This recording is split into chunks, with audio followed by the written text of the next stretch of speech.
Welcome back to Afternoon Live. If you are at your wits' end with the fighting between your kids, you're not alone. Here to help, we welcome back educator and family coach Amy Williams. It's so great to see you. Thank you. Sibling conflict is so tough. It is, and it happens. Right. Yes. I'm thinking as a parent, I never want to see it in my kids, but of course, as a kid, I remember fighting with my brother all the time. 100%. It's often with our siblings or children that are really close in age, Yes. whether they're, blood relative or you live together. There's an important piece to all that conflict, so I'm sorry to say. But it's necessary. Right. Through that conflict and resolution, they learned about empathy, and they learned about how to fix it when you mess up, and how to repair.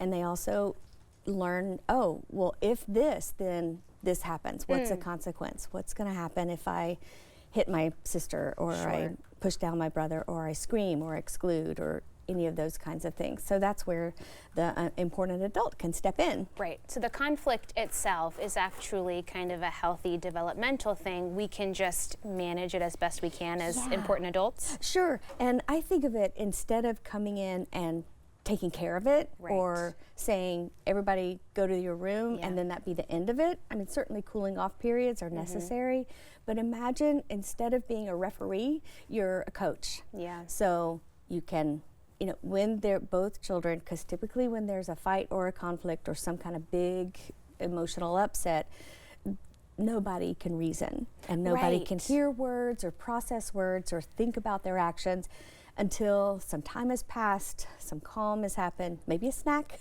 maybe some water or movement. So sometimes going for a walk around the block or run around in the backyard or something like that. Then you could come back and talk about, okay, well, what was I trying to get at?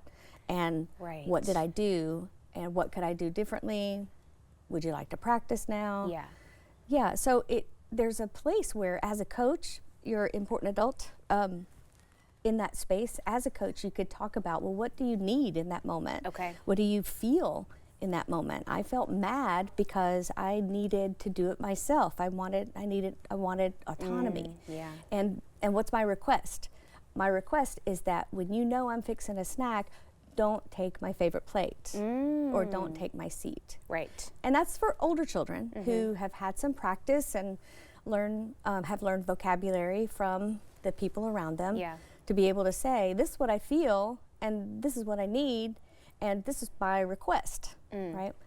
Sometimes, sounds super high level, but they could do it. Right. I was going to say, sometimes I think as adults, maybe we're just not able to tap in and listen, because a lot of times kids are really able to express pretty clearly what they're after if they have the right platform. Yes, and they have people around them who can role model that same thing, because the adults in their lives, they get into conflicts too. So what happens is the children are watching and they're seeing you as role model, and are watching, when they have a fight or they have an argument, this is what they do.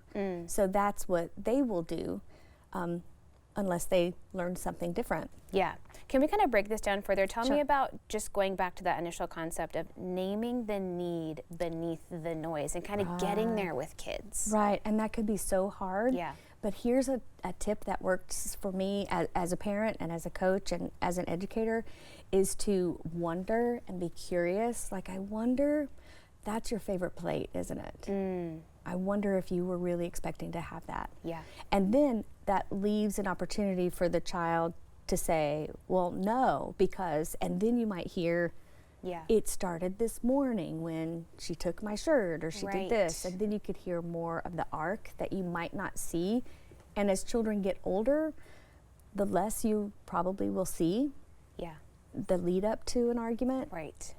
But what's great is, as they get older, they have more vocabulary.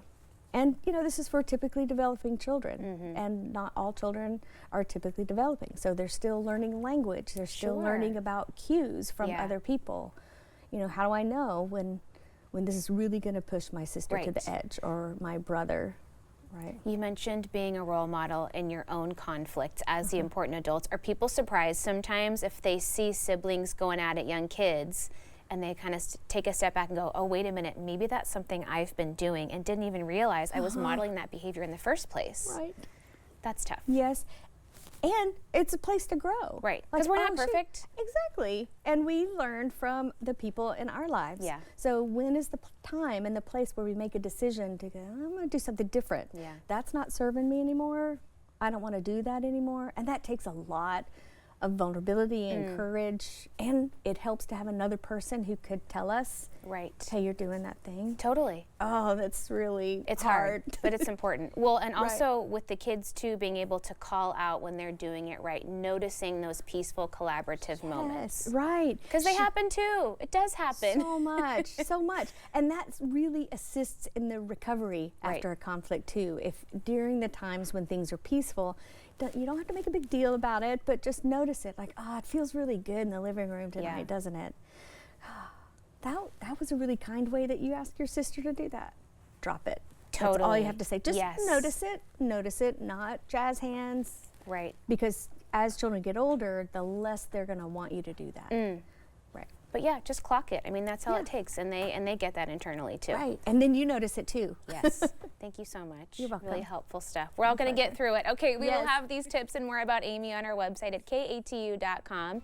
We'll be right back with more Afternoon Live right after this.